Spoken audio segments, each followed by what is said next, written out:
Amados irmãos, que a doce e gloriosa paz do Senhor Jesus esteja com todos. Estamos de volta para mais a gravação de um vídeo de escola bíblica complementar. Como os irmãos sabem, nós estamos trabalhando as parábolas de Jesus. São diversas parábolas importantes e que todas elas têm um propósito muito especial, que é nos transmitir uma lição moral, uma lição espiritual.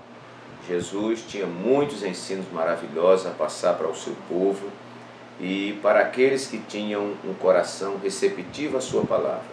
Ele contava estas parábolas a fim de que, baseado no contexto de cada um, baseado na vivência diária de cada um em seu ambiente, eles pudessem entender o que Jesus estava ensinando.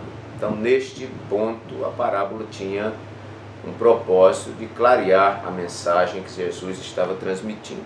Por outro lado, para aqueles que de mau grado ouviam a sua palavra, com um coração endurecido, com um coração malicioso, para esses a parábola terminava sendo um artifício de ocultação da verdadeira mensagem.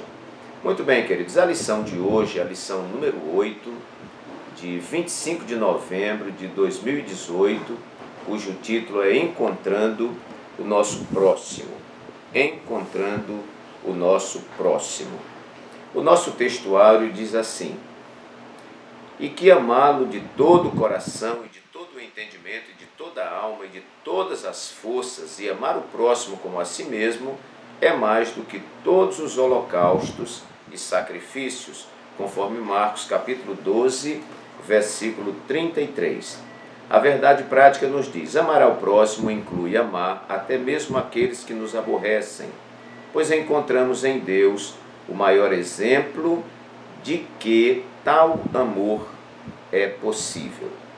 E aí, queridos, nesse título aqui, Encontrando o Nosso Próximo, o autor da nossa lição se valeu da parábola do bom samaritano, que é uma parábola unicamente contada e registrada pelo doutor Lucas, o produtor do Evangelho de Lucas. Então, Lucas capítulo 10, versículos 25 a 37, nos diz assim: e eis que se levantou um certo doutor da lei, tentando a Jesus e dizendo: mestre, que farei para herdar a vida eterna? E Jesus lhe disse: o que está escrito na lei? Como você lê? E respondendo ele, disse: amarás ao Senhor teu Deus de todo o teu coração, e de toda a tua alma, e de todas as tuas forças, e de todo o teu entendimento, e ao teu próximo como a ti mesmo. E disse-lhe: respondeste bem, faze isso e viverás. Ele, porém, querendo justificar-se a si mesmo, disse a Jesus: e quem é o meu próximo? E respondendo Jesus, disse: descia um homem de Jerusalém para Jericó e caiu nas mãos dos salteadores, os quais o despojaram e, espancando-o, se retiraram, deixando-o meio morto. E ocasionalmente descia pelo mesmo caminho certo sacerdote e, vendo-o, passou de largo. E de igual modo também um levita, chegando àquele lugar e vendo-o, passou de largo. Mas um samaritano que ia de viagem chegou ao pé dele e, vendo-o, moveu-se de íntima compaixão e, aproximando-se, atou-lhe as feridas, aplicando-lhes azeite e vinho e, pondo-o sobre a sua cavalgadura, levou-o para uma estalagem e cuidou dele. E partindo ao outro dia, tirou 2 dinheiros e deu-os ao hospedeiro, e disse-lhe: cuida dele, tudo o que demais gastares eu te pagarei quando voltar. Aí Jesus pergunta: qual, pois, destes 3 te parece que foi o próximo daquele que caiu nas mãos dos salteadores? E ele disse: o que usou de misericórdia para com ele. Disse, pois, Jesus: vai, faze da mesma maneira. Ok, queridos, então está aqui o texto que vai fundamentar esta lição: encontrando o nosso próximo. Nós vamos ver que na Bíblia, os dois mandamentos, nos quais se resume toda a lei e os profetas, amarás ao Senhor teu Deus, de todo o teu coração, de todo o teu entendimento, de toda a tua alma e de todas as tuas forças, e ame ao próximo como a si mesmo. Eu tinha um professor na faculdade de teologia que ele dizia assim, que a Bíblia de Jesus cabia em um cartão. Aí os alunos disseram, mas professor, a Bíblia de Jesus cabia num cartãozinho? Ele disse, cabia num cartão. Na Bíblia de Jesus tinha os dois principais mandamentos: amarás ao Senhor teu Deus de todo o teu coração, toda a tua alma, todo o teu entendimento, todas as tuas forças, e ao teu próximo como a ti mesmo.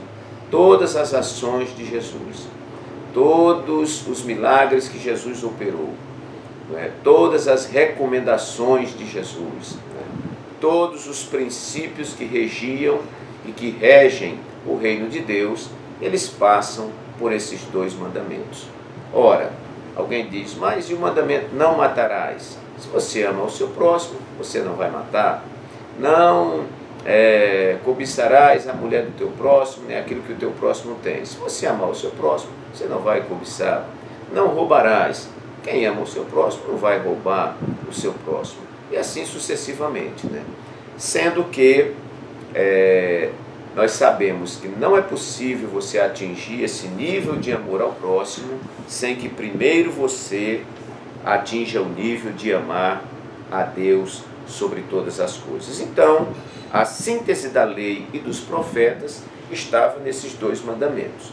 Ok, meus irmãos, nós vamos ver aqui um certo doutor da lei tentando Jesus. Eu falei nos outros vídeos, mas eu repito porque pode ser que alguém esteja acessando esse vídeo hoje e não ouviu os outros vídeos.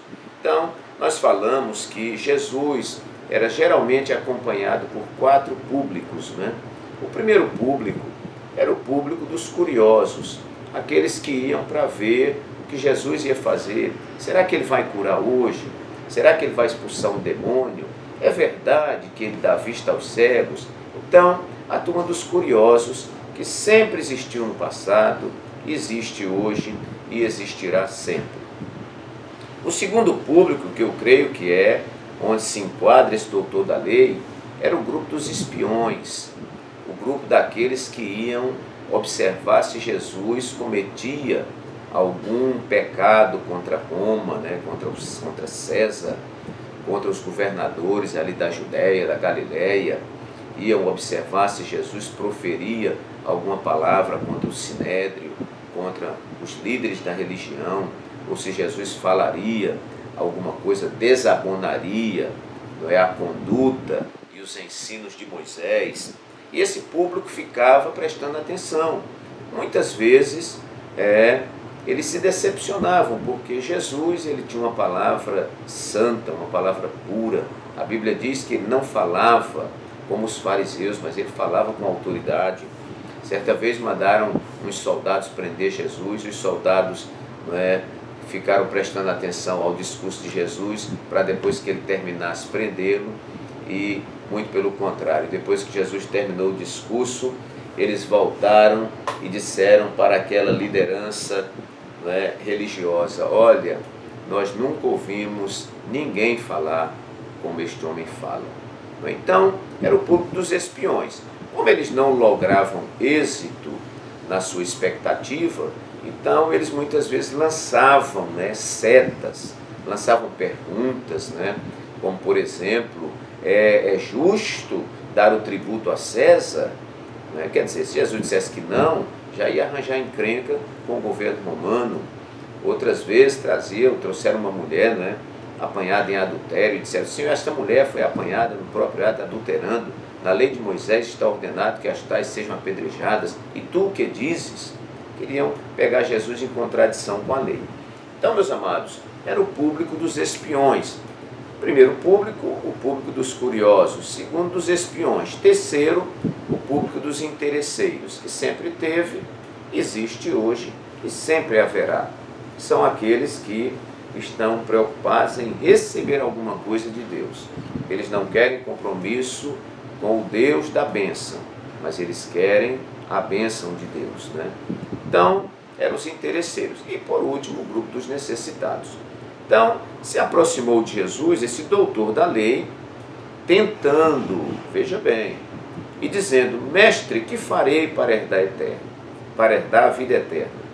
E Jesus lhe disse: o que é que está escrito na lei? Como é que você lê? Jesus usava muito esse artifício de, quando ele era perguntado, ele devolvia com uma pergunta retórica, né? E aí alguém tinha que refletir para responder, muitas vezes se pegava na própria pergunta. E aquele doutor da lei, que conhecia a lei, ele disse a Jesus, né, que estava escrito: amarás ao Senhor teu Deus de todo o teu coração, de toda a tua alma, de todas as tuas forças e de todo o teu entendimento, e ao teu próximo como a ti mesmo. Jesus disse para ele: você respondeu bem, faça isso e você viverá. Ele, porém, querendo justificar-se a si mesmo, disse a Jesus: e quem é o meu próximo? Quer dizer, ele sabia a teoria e não sabia a prática, né? Mas ele estava tentando Jesus. E aí Jesus conta uma história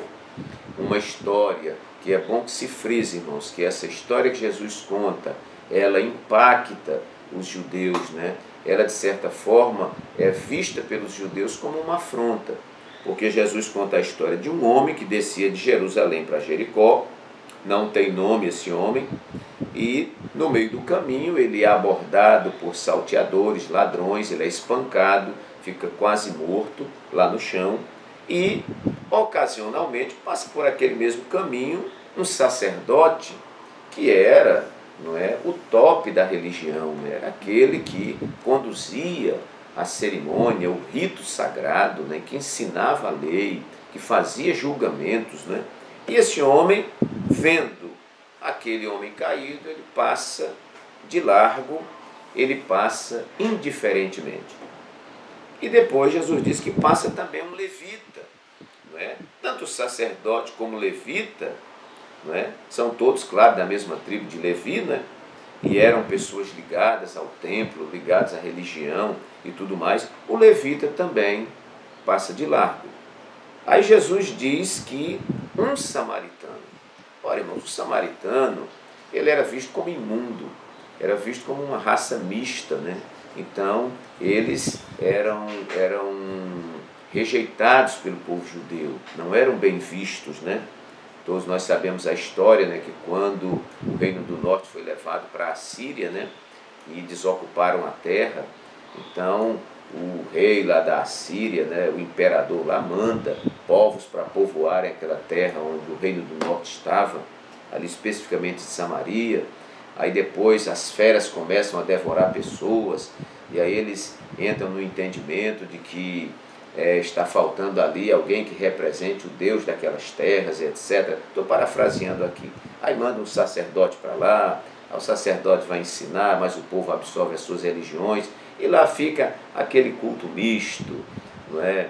E tudo mais. E com isso, né, o judeu não considera o povo de Samaria como um povo puro, como um judeu autêntico, né? E por isso eles são muito discriminados, eram muito mal vistos, né?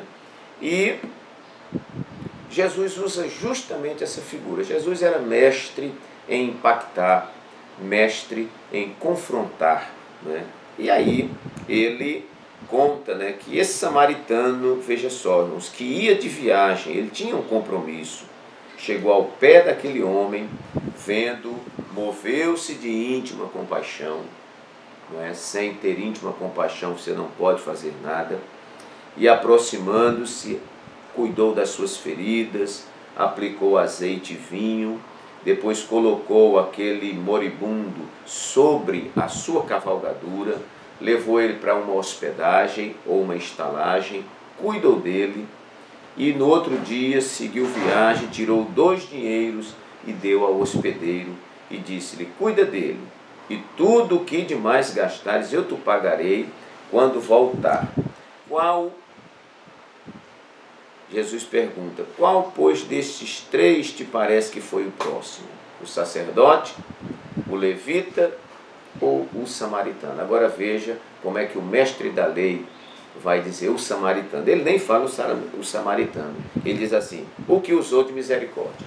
Ele evita dizer até o nome para os irmãos verem como a discriminação era tamanha. Então, queridos, nós relacionamos aqui alguma coisa sobre essa questão de encontrando o nosso próximo. Muito bem, o primeiro ponto que nós enumeramos aqui, e eu queria que você guardasse aí, né, para a sua aula, para a sua reflexão final na escola dominical, para o seu aprendizado. O próximo só é percebido quando enxergamos a Deus. Como nós vamos amar ao próximo, como nós vamos tratar o nosso próximo como a Bíblia nos ordena, quando nós ainda não enxergamos nem a Deus. É por isso que o primeiro grande mandamento é: amarás ao Senhor teu Deus de todo o coração, de todo o entendimento, de toda a alma, de todas as tuas forças, não é? E aí você é alguém que nós denominamos alguém cheio do Espírito Santo, alguém cheio de Deus. Quem está cheio de Deus ajuda, ama e enxerga o seu próximo. Então, eu dizia na igreja há poucos dias no culto de estudo, eu falei que talvez o grande equívoco do nosso século sejam pessoas que estão querendo fazer uma obra espiritual na força do braço. Nossa lição passada, todos nós sabemos, falava de perdão. Olha, irmão, perdão, amor, é algo extremamente espiritual. Não dá para fazer na força da carne, na força do braço, não é? Em cima da lógica puramente humana. Não vai, porque a natureza humana ela é má, não é? E nós somos inclinados ao egoísmo, ao individualismo, à ganância. Nós tomamos para esse lado. Para você desviar desse lado, você tem que fazer força para o lado de cá. É aquilo que Jesus disse: renunciar a si mesmo e tomar cada dia a sua cruz. Então, em primeiro lugar, o próximo só é percebido quando enxergamos a Deus. Aquele levita, não é? Ele, por que não enxergou o seu próximo? Porque ele não enxergava a Deus, não é?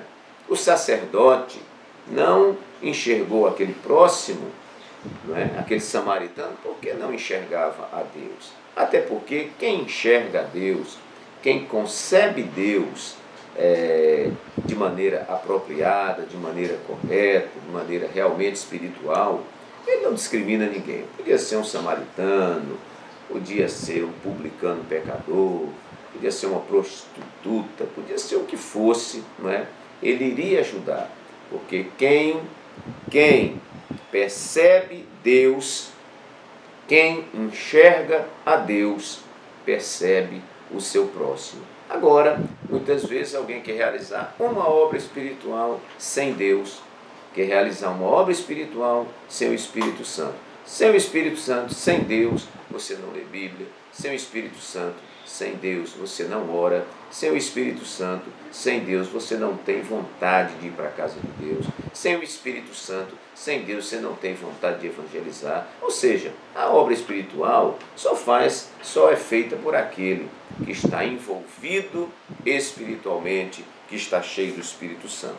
Em segundo lugar, o próximo, nós percebemos aqui, nem sempre é quem esperamos. Isto aqui, irmãos, é um show na carreira espiritual, né? Geralmente eu costumo dizer na igreja, às vezes ensinando, eu digo: olha, irmãos, é incrível, nós temos muitos amigos que comem churrasco, amigos que viajam com a gente, amigos que nos visitam, amigos que vêm tomar um café com pão, amigos que você vai à casa dele e frequenta o sítio dele, e ele frequenta a sua casa. Agora, irmão, no momento da dificuldade, no momento da falência, no momento da doença, no momento que você perde posições de poder, você vai perceber que o próximo, aquele que lhe procura, aquele que lhe socorre, geralmente é quem você menos espera. E aqui eu coloco a frase que eu costumo sempre citar. Eu digo assim: Deus é Deus, pela capacidade extraordinária que possui de nos surpreender sempre. Aquele homem estava caído à beira do caminho. Eu acho que ele imaginou, se passasse por aqui um sacerdote, ou se passasse por aqui um levita, ou se passasse aqui, não é, um fariseu, não é, um saduceu, se passasse. Mas, irmãos, os que passaram não deram a mínima, foram indiferentes à situação daquele homem. E quem o ajudou foi quem ele menos esperava. Às vezes você está em casa, não recebe uma visita de quem você esperava, não é? Mas, quando você menos espera, chega alguém que você não sabe nem o nome. Às vezes é alguém da congregação, é um anônimo, ele não vive no púlpito, não é? Ele não canta, não faz solo, nada. Está lá no cantinho do banco. Mas é alguém que anonimamente faz um belíssimo trabalho para a glória de Deus. Então, o próximo nem sempre é quem esperamos. Em terceiro lugar, vamos enumerar. Isto é interessante. Para perceber o próximo, é preciso proximidade. Para perceber o próximo, é preciso proximidade. Eu me recordo aqui quando aqueles 2 discípulos iam tão tristes no caminho de Emaús, decepcionados, parece que tudo que eles tinham apostado em Jesus, eles disseram, nós perdemos, porque aquele que curava os cegos, para nós foi uma ilusão, aquele que ressuscitou Lázaro, aquilo foi um truque, não, nós estamos desiludidos, ele foi crucificado, hoje já é o 3º dia e nada, não é? E tudo mais. Não sabiam eles que já estavam vivendo no dia do milagre e que Jesus já havia ressuscitado. E eles iam se lamentando, irmãos, trocando ideia um com o outro. Eu acho que um dizia da sua decepção, o outro falava da sua desilusão, e eles iam, e a Bíblia diz que aproximando-se deles, Jesus se aproximou, seus olhos não perceberam, mas Jesus se aproximou. Olha, ninguém percebe o seu próximo se não se aproximar. Aquele homem, ele vem na sua cavalgadura, certamente ele vem montado. A Bíblia não diz que o sacerdote vinha montado em alguma coisa, nem diz que o levita vinha montado em alguma coisa, mas aquele homem, como ele desceu da sua cavalgadura, certamente vinha montado em sua cavalgadura. Mas ele desce da cavalgadura e se abaixa, e se aproxima e vai cuidar daquela pessoa. Nós precisamos fugir desse nosso século, de indiferença, de individualismo, de ganância, de egoísmo e outros ismos que nos atingem aí. Nós precisamos nos aproximar. Nós temos falado muito nos nossos cultos de ensino, principalmente na igreja. Irmãos, quando você vai ao culto, não é só para fazer uma oração ajoelhado, depois sentar, cantar 2 hinos da harpa, ouvir um ministério de louvor, ouvir um departamento cantar, ouvir uma mensagem, e aí quando o pastor impetra a bênção apostólica, você pegar o rumo da sua casa e ir embora. Não, eu digo, olha, você veio ao culto, você veio receber de Deus alguma coisa, mas você veio trazer alguma coisa também. Então, sente-se ao lado de uma pessoa que você nunca sentou, converse com ela, dê um abraço, dê um aperto de mão firme, na mão da pessoa, converse, pergunte o nome da pessoa.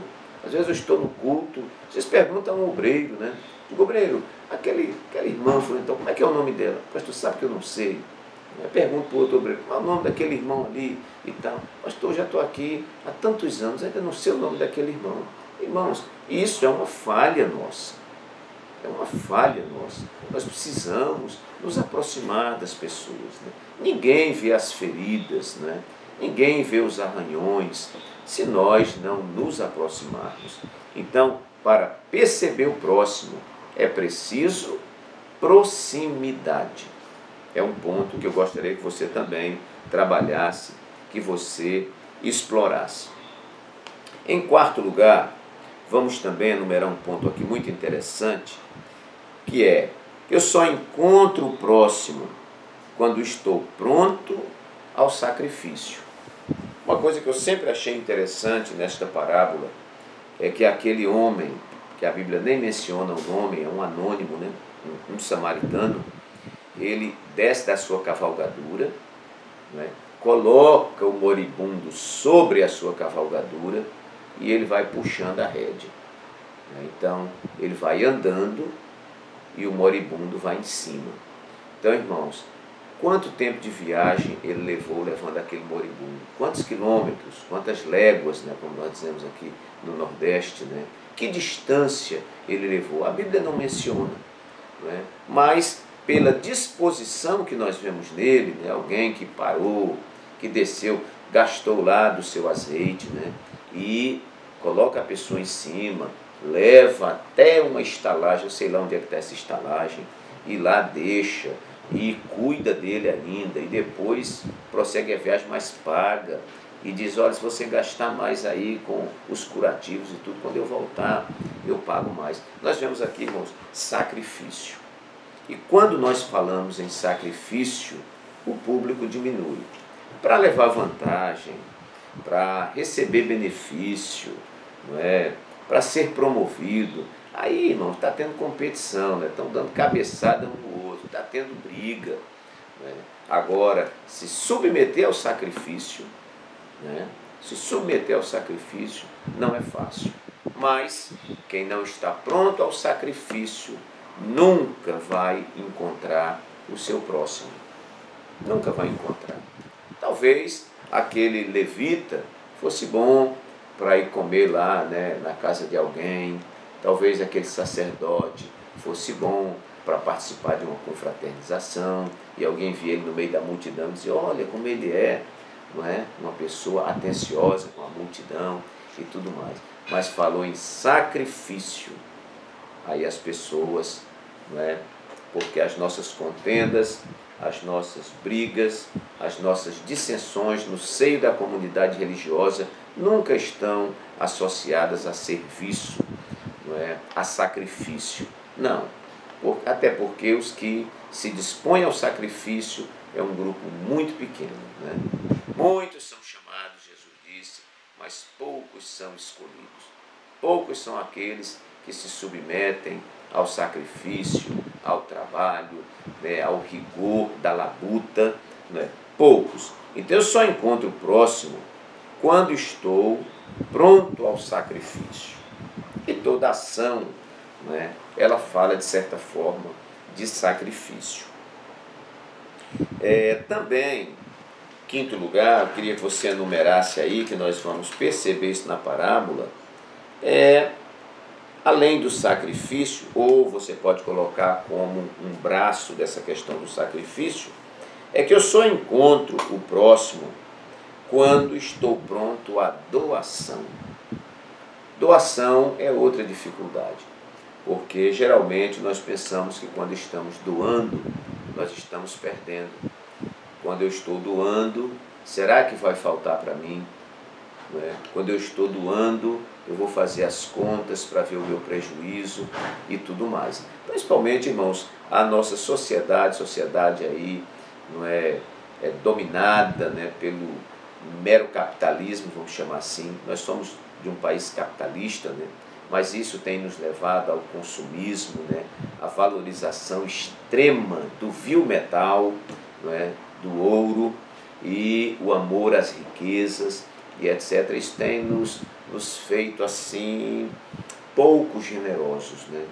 Nosso pastor presidente, reverendo José Oswaldo Nunes de Lima, ele sempre enfatiza aquele texto, né, que tudo quanto te vier às mãos, faze-o conforme as tuas forças, né, conforme a tua prosperidade, né? Então, na obra de Deus também é assim. Às vezes nós nos pegamos, né? Vamos a uma pizzaria, às vezes gastamos 50, 100, 200 reais, dependendo, né?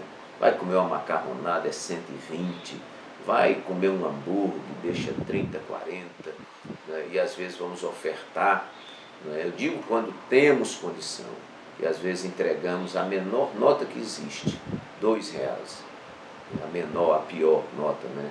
O pior que eu tenho no bolso, de preferência uma nota rasgada. E isso não condiz com o verdadeiro cristianismo, porque Deus sempre nos dá do seu melhor. Deus nos dá diferentes diferentes graus de prosperidade. Nós temos irmãos que são ricos, ricos que não dá para contar o que tem, não é? No Brasil nós temos pessoas ricas, né?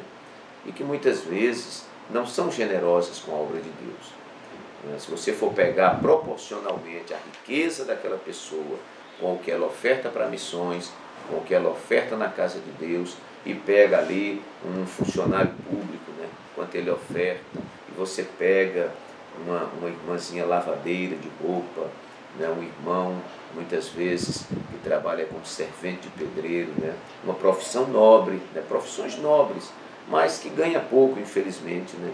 Mas se você pegar proporcionalmente, né, esse irmão dá muito mais do que o milionário, porque nós temos que contribuir, temos que doar de acordo com a nossa prosperidade. Eu tenho me sentido incomodado, eu tenho dito a Deus, Deus, me ajude a ser mais generoso. Eu acho que dá para eu melhorar um pouco aquilo que eu tenho feito.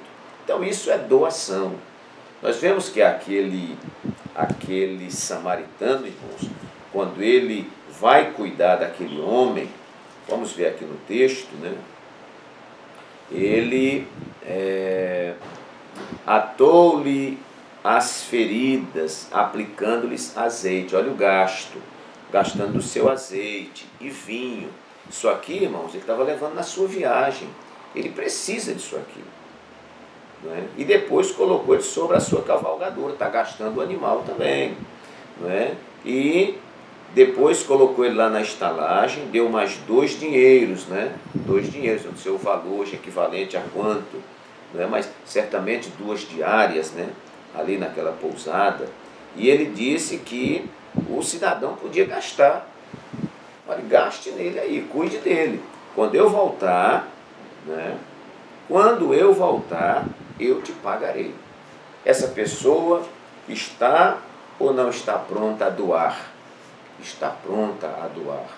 Então, irmãos, quem não está pronto a doar, não vai encontrar o seu próximo.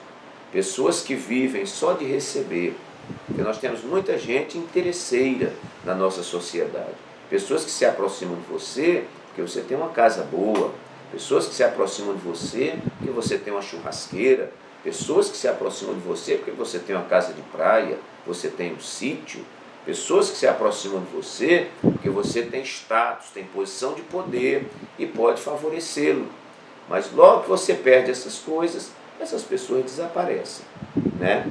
Então, há pessoas que só ligam para você quando precisam de alguma coisa. Eles não sabem ligar para dizer, olha, eu liguei para saber como é que você está, né? Para dizer que eu te amo, né? Para dizer que você é importante para mim, olha, se precisar de mim. Então, irmãos, essas coisas, nós vamos sendo contaminados pela sociedade que a gente vive. E a gente precisa, dentro da casa de Deus, onde nós estamos tendo esse ensino precioso da palavra, nós mudarmos esses paradigmas, né? Mudar o paradigma, estarmos mais prontos a dar do que receber. Jesus disse que mais bem-aventurada coisa é dar do que receber. Mas vamos prosseguir.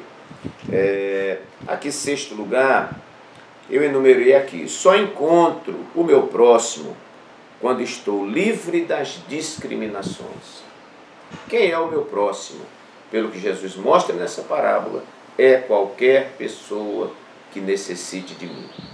Qualquer pessoa, pode ser um cego, pode ser um aleijado, pode ser um leproso, pode ser alguém pobre, pode ser alguém de pele escura, pode ser alguém de pele clara, pode ser alguém que está desempregado, pode ser alguém que está internado no hospital, pode ser o meu inimigo, né? Ou que é inimigo meu, né? Eu não tenho inimigo, né? Mas tem gente que considera você como inimigo, né? Também é o seu próximo. Jesus diz, qualquer pessoa. Quando ele coloca o samaritano, ele nivela logo por baixo, né? Qualquer pessoa pode ser o meu próximo. Só encontro o próximo quando estou livre das discriminações. Em 7º lugar, eu quero colocar aqui o ponto. A pergunta mais importante não é quem é o meu próximo, mas eu sou próximo de quem? Eu deixei esse tópico 7 aqui, o número da completude, né? A pergunta mais importante não é quem é o meu próximo, mas eu sou próximo de quem? Às vezes, nós somos muito bons para receber favores, irmão, e quando não recebemos, reclamamos, né? Eu me lembro de uma moça que ligou para o pastor chorando, porque disse que tinha feito aniversário e ninguém ligou para ela. Ela era membro há vários anos naquela igreja, né? Se não me engano, ela foi criada na igreja. Como é que pode, pastor, chorando no telefone? Como é que pode eu completar ano, né? O meu aniversário é uma data tão importante, sou membro do departamento fulano de tal, ninguém me ligou. Aí o pastor ficou assim, mas aí o Senhor o iluminou e ele cismou de perguntar para ela. Disse: minha filha, e quando alguém completa ano na igreja, você liga para essa pessoa? Aí a menina parou, o telefone ficou mudo, o pastor, alô, alô, e nada. Daí a pouco ela chorando, ela disse: não, pastor, eu não ligo. Mas minha filha, a gente só colhe aquilo que a gente planta. Então a gente muitas vezes quer receber. Eu quero receber visita, eu quero receber um telefonema, eu quero receber os parabéns, eu quero ser visitado na minha casa quando eu adoeço, eu quero. Mas se você dá alguma coisa, você tem feito isso pela vida dos outros, né? Existem coisas que nós semeamos hoje para a nossa velhice, irmão. Quando hoje eu visito um velhinho, isso implica dizer, quando eu for velhinho, alguém vai me visitar. Jesus disse que nós não errássemos, Deus não se deixa escarnecer. Tudo que o homem semear, isso também ele ceifará. Então a pergunta mais importante não é quem é o meu próximo, mas eu sou o próximo de quem? 8º lugar. Essa lição está muito boa, está muito recheada de muita informação. Só consigo ser o próximo de quem não espero retorno. Está mais ou menos dentro do mesmo tópico aqui, né? Só consigo ser o próximo de quem não espera o retorno, não é? Jesus não nos ensinou a fazermos o bem a alguém esperando o retorno. Infelizmente, esses cálculos são feitos antes do benefício que eu vou prestar, mas isso não deve acontecer. Alguém diz até assim: fazer o bem sem olhar a quem. Mais bem-aventurada coisa é dar do que receber, disse Jesus. Então, só consigo ser o próximo de quem eu não espero retorno. E aqui, em último lugar, vou colocar aqui o 9º ponto, não é? 9º ponto. Jesus supervaloriza o padrão de amor ao próximo, de como a si mesmo para como eu vos amei. Vou repetir. Jesus dá uma valorização maior ao padrão de amor, porque o mandamento era: ame ao seu próximo como a si mesmo. Mas quando Jesus vem, Jesus dá uma reinterpretada e Jesus dá uma supervalorizada, né? Num sentido positivo, né? Uma supervalorizada. Ele diz: não ame como a si mesmo, ame ao seu irmão, assim como eu vos amei. Que eu acho que Jesus melhora muito, porque quando o mandamento diz ame ao seu próximo como a si mesmo, é importante notar se essa pessoa ama a si mesmo. Tem gente que não ama a si mesmo. Se ele não ama a si mesmo, não vai amar ninguém. Agora, amar como Jesus amou é nós elevarmos o padrão, não é? E aí atingirmos realmente a meta, que é esse amor semelhante ao amor de Jesus, ao amor de Deus por nós. Meus queridos, fica este comentário aí simples, breve, com essas ideias, além das que constam na lição. Num comentário aí de um vídeo passado meu, um irmão perguntou: pastor, em que ponto da lição está esse tópico que o senhor está colocando aí, né? Às vezes ele não está em nenhum ponto da lição, porque a lição já tem seus tópicos e nossa intenção, claro, muitos tópicos aqui, eles são uma releitura, né? Uma reinterpretação, uma nova versão, muitas vezes, do que o autor já colocou. Mas há tópicos aqui que são novos, porque nossa intenção é complementarizar a nossa lição. Então, assim, meus queridos, que Deus nos abençoe, que o Espírito Santo fale mais alto ao seu coração. Quero agradecer aos muitos irmãos, né, que nesse vídeo passado curtiram o vídeo, compartilharam o vídeo, né? Nós ultrapassamos a marca das 1000 visualizações, eu fiquei muito feliz, dei glória a Deus por isso, né? E você que está assistindo pela primeira vez e tem uma rede de amigos, né? Compartilhe. Eu acredito que, se não todo o conteúdo aqui, mas alguma coisa nós vamos dizer que vai colaborar no seu aprendizado. Que Deus assim o abençoe, em nome de Jesus. Se você gostou do vídeo, aí embaixo tem inscreva-se, você pode se inscrever, aí na mãozinha, né, dê aí o seu like, né? E também você pode tecer um comentário lá embaixo dos vídeos, né? Você tem lá comentário, você pode colocar um comentário, né? E compartilhe, né, esse vídeo. É assim que Deus abençoe. Receba um abraço carinhoso do pastor Walter e até o próximo vídeo.